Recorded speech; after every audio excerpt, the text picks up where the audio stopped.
पति पत्नी के रिश्ते में एक दूसरे को समझना और समय रहते एक दूसरे का साथ देना कितना ज़रूरी है, जानिए इस कहानी से। यह कहानी पत्नी की ओर से पति के समझने या समझे जाने पर। जो पत्नी महसूस करती है उसे पति ने जब जाना तब देर होने लगी थी। देर हुई तो नहीं ना? तुम्हारी प्लेटलेट्स गिर रही थी और उल्टियाँ भी हो चुकी थी। आईसीयू में थी। थैंक गॉड बच्चे वक्त रहते अस्पताल ले आए, वरना ड्यूटी डॉक्टर मेरी तरफ हिराकत से देख रहे थे। मैं किसी अजनबी सा शून्य में खो गया। तुमने कभी अपनी बीमारी, दर्द, तकलीफ को मेरे सामने नहीं दिखाया और ना ही काम करने में लापरवाही की, और मैं यही समझता रहा कि सब ठीक है।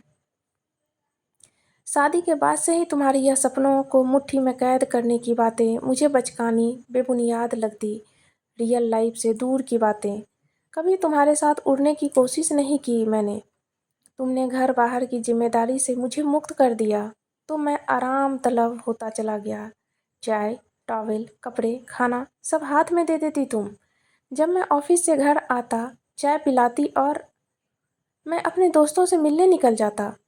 उस दिन मुझे बुखार था, तो मेरी तीमारदारी में लग गई थी। खुश भी थी कि मैं अब तुम्हारे साथ पास रहूँगा, कुछ देर ही सही। पर बुखार उतरते ही मैं काम पर निकल गया। तुम्हारा उतरा चेहरा आज भी मेरे सामने है। मुझे सब ढकोसला लगता।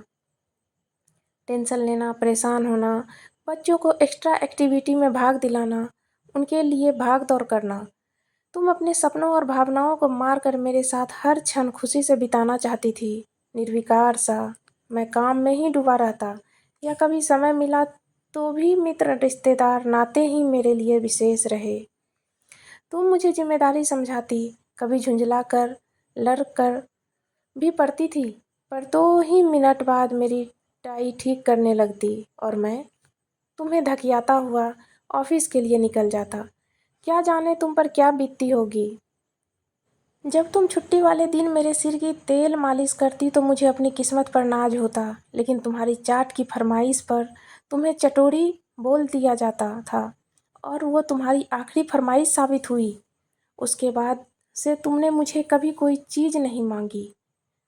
तुम्हारे आंसू जैसे मेरे ईगो को भी बूस्ट करते, और मैं सोचता औरतें आंसू निकाल कर पुरुषों को डराने की कोशिश करती हैं, पर मैं फंसूंगा नहीं। तुम्हारे निष्काम कर्तव्य पालन का नतीजा यह हुआ कि बच्चे तुमसे जुड़ते चले गए और मुझसे दूर होते गए। जब दोनों रिजल्ट या मेडल लाते तो सबसे पहले तुम्हें ही लाकर दिखाते। मेरे परिवार वाले भी तुमसे हमेशा खुश ही रहते थे। मेरी बहनों को भी स्नेह परवाह की आशा तुमसे ही रहती थी। तुम्हारी गुहार मेरी माँ सुनती भी थी। बस वहाँ तुम मन हल्का कर सकती थी। मेरी निष्ठुरता से उबरने के लिए तुमने अपनी किट्टी पार्टियों भी शुरू कर दी, लेकिन मुझे यह सब भी बर्दाश्त नहीं होता था, क्योंकि मुझे यह बेवजह समय और पैसे की बर्बादी लगती। मेरे लिए ये सब चोचले होते। परिणाम वही हुआ।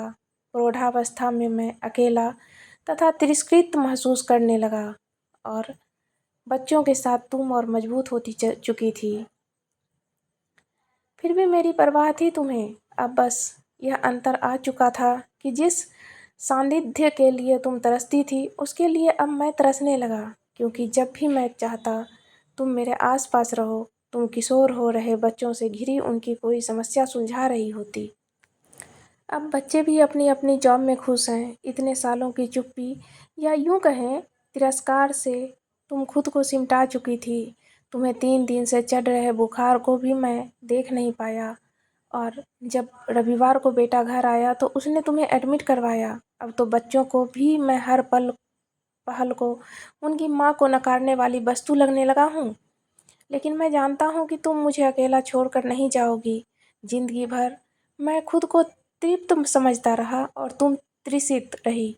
आज मैं तृषित हूँ और तुम तृप्त दिखाई दे रही हो। आपको ये कहानी कैसी लगी कमेंट में ज़रूर बताएं।